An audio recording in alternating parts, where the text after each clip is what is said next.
I didn't stay to the bitter end either. I was contracted to do 7 full seasons and 3 shows the 8th season because my character had gone blind and I was really limited in what I felt I could do. She sat in a podcast studio decades after the camera stopped rolling and said something fans had waited years to hear. She wasn't happy, not angry, not bitter, but tired of playing a character the writers had run out of ideas for. For decades, rumors swirled that Melissa Sue Anderson stormed off the set of Little House on the Prairie after a blow-up with her co-stars. Tabloids whispered about feuds, about jealousy, about a young star who couldn't handle fame. None of it was true, and now in her 60s, she has laid out exactly what really happened, in her own words, without the gossip and without the guesswork. If you grew up watching Mary Ingalls stumble through the dark, learning to live without her sight, stay with us, because the truth is both simpler and more relatable than anything the rumor mill ever cooked up. Melissa Sue Anderson was born in Berkeley, California, in the fall of 1962, and by most accounts, she was a quiet kid who liked books more than backyard adventures. She wasn't the type of child who begged for attention or performed for relatives at family gatherings. It was actually a dance teacher who first noticed something in her, a kind of natural presence, and suggested to her parents that they consider getting her an agent. That small nudge from a teacher ended up changing the entire direction of her life. Within a few years, casting directors were calling, and by the time she was barely a teenager, she had landed the role that would define her childhood and, in many ways, her entire public identity. Mary Ingalls, the eldest daughter in a frontier family, making their way through the harsh, unpredictable plains of Minnesota. When Little House on the Prairie premiered in 1974, nobody could have predicted just how deeply it would embed itself into American living rooms.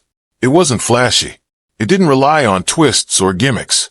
It simply told the story of a farming family trying to survive, raise children, and hold onto their values in a world that often didn't make that easy. Melissa, still a teenager herself, stepped into the role of Mary with a kind of composure that felt far beyond her years. She wasn't playing quirky comic relief or the troublemaker sibling.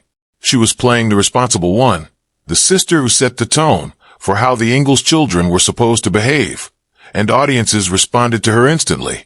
There was something believable in the way she carried herself on screen, a stillness that made her scenes feel grounded even when the storylines around her leaned into melodrama.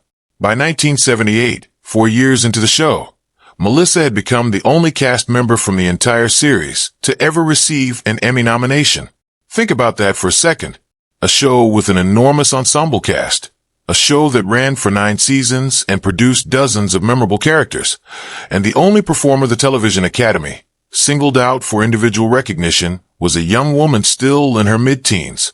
That nomination wasn't just a nice moment for her personally. It validated the emotional weight she had been carrying on screen, often in scenes that required far more nuance than a typical family drama might ask of its child performers. She wasn't just reciting lines about frontier hardship. She was making viewers feel every ounce of it. The storyline that ended up defining her time on the show, though, was one nobody saw coming when the series began: Mary Ingalls going blind. In the show's 4th season, in a 2-part episode that aired under the title, "I'll Be Waving As You Drive Away," Mary contracted scarlet fever and gradually lost her eyesight. It was a bold choice for a network family drama in the 1970s, tackling disability head-on rather than sidestepping it. And Melissa's performance throughout that arc is still remembered as one of the most affecting moments in the show's run. She had to convey fear, confusion, grief, and eventually a kind of hard-won acceptance, all without relying on the visual cues actors usually lean on. It required real craft, and by most measures, she delivered. Here's the part of the story that a lot of casual fans never fully understood, though. The blindness storyline wasn't just a single dramatic arc that resolved and moved on. It became, for years, the primary lens through which Mary's character was written. Once she lost her sight, the show's writers seemed to lean almost entirely on that single trait whenever they needed a Mary-centered episode. She wasn't given new ambitions, new friendships, new conflicts unrelated to her disability. Instead, episode after episode circled back to the same emotional territory. Mary coping, Mary adjusting, Mary facing another hardship connected to her blindness. In one particularly heavy stretch of the show, her character even lost her infant son in a fire. The tragedies piled up, but the creative range didn't expand along with them. Anderson has spoken candidly, in interviews given later in her life, about exactly how that repetition affected her as a performer. She's described feeling like her character had narrowed down to two settings.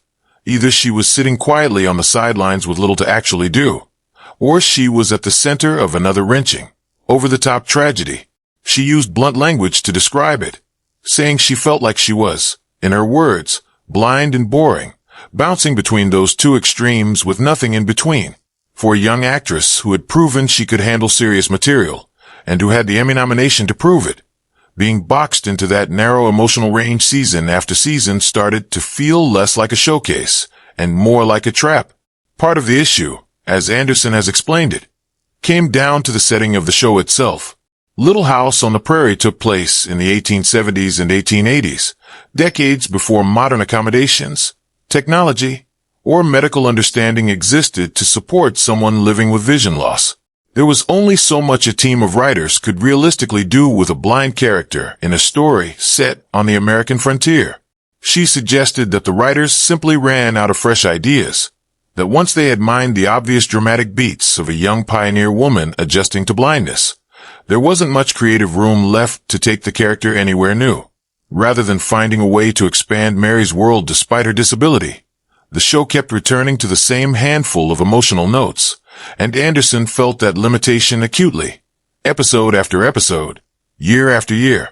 This is really the heart of why she chose to leave, and it's a far less dramatic explanation than the tabloid stories that circulated for years. It wasn't a fight on set. It wasn't a falling out with Melissa Gilbert, who played her younger sister Laura, or with Allison Arngrim, who played the show's beloved antagonist Nellie Olson. For a long time, gossip columns loved to suggest there had been some kind of blow-up between the young cast members, maybe jealousy over billing, maybe personal drama that spilled onto the set. Anderson has firmly and repeatedly shut that narrative down. There was no blowout. The relationships she had with her castmates, by her own account, remained intact. What actually pushed her toward the exit was much more personal, and much more about her own growth as an artist. She had simply outgrown what the role could offer her, and she recognized that continuing to play a character stuck on repeat wasn't going to help her develop as an actress. It's worth pointing out, too, that as the seasons progressed, the show's storytelling priorities naturally began shifting away from Mary and toward other characters, particularly her sister Laura and the newer additions to the ensemble. That's a common pattern in long-running family dramas. Writers chase what's resonating with audiences, and by the later seasons, Laura's coming-of-age storylines, her romance with Almanzo Wilder, and the expanding cast of townsfolk were pulling more of the spotlight. Mary's arc, once central to the show's emotional identity, increasingly became a smaller piece of a much bigger ensemble puzzle. For Anderson, that meant even less to work with than before, compounding the frustration she already felt about the repetitive nature of her storylines. By the time the show reached its 7th season, Melissa had made up her mind that it was time to move on. She didn't vanish overnight, though. Rather than walking away abruptly, she eased out of the role, making a handful of guest appearances in the 8th season before departing for good. That approach mattered to her. She wanted Mary's story to reach some kind of natural closure rather than simply disappearing mid-arc. And she wanted to leave the show, the crew, and the character with a sense of respect rather than an abrupt goodbye. It's a detail that speaks to how she's talked about the decision ever since. Not as an escape from something toxic, but as a deliberate, considered choice to step into the next chapter of her career and her life. What did that next chapter look like? Anderson didn't step away from acting altogether after leaving Walnut Grove behind. She picked up guest roles on some of the biggest television shows of the era, including Chips, Fantasy Island, and The Love Boat, 3 series that, between them, seemed to feature nearly every working actor in Hollywood at some point during that period. She also took on a number of television movies, a format that gave her the chance to play fully self-contained characters, rather than being tied to one role stretched across years. Television films offered something Little House increasingly couldn't. A fresh start with every project, a new character to build from scratch, and a definitive beginning, middle, and end within a single production, rather than a storyline drawn out and repeated across dozens of episodes. As the years went on, Anderson's priorities shifted again, this time toward her personal life. Like many performers who spend their entire adolescence in the public eye, she eventually chose to step back from the constant demands of show business in favor of a quieter, more private existence. She built a life with her family, and in the years since, she has spoken about that choice with a sense of peace rather than regret.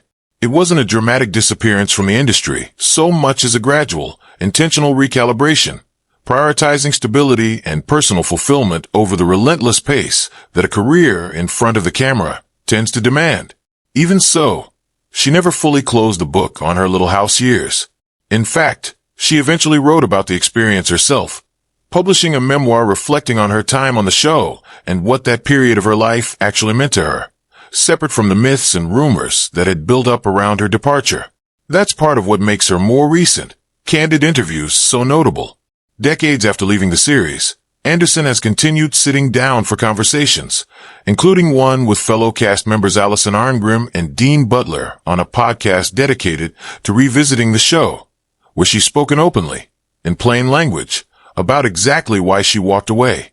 Arngrim, notably, has echoed a lot of what Anderson described, admitting that her own character's arc lost momentum in the show's later years as the writer's priorities shifted elsewhere. Hearing two actresses from the same show independently describe a similar sense of creative stagnation says a lot about how the series was evolving behind the scenes, regardless of how beloved it remained with audiences at home. What's striking about Anderson's account, looking back at it now, is how ordinary the real reason actually is. It's not scandal. It's not a secret feud finally being confirmed. It's the story of a young performer who had proven, with an Emmy nomination no less, that she was capable of far more than the show ultimately gave her room to do, and who recognized that staying in a role that had stopped challenging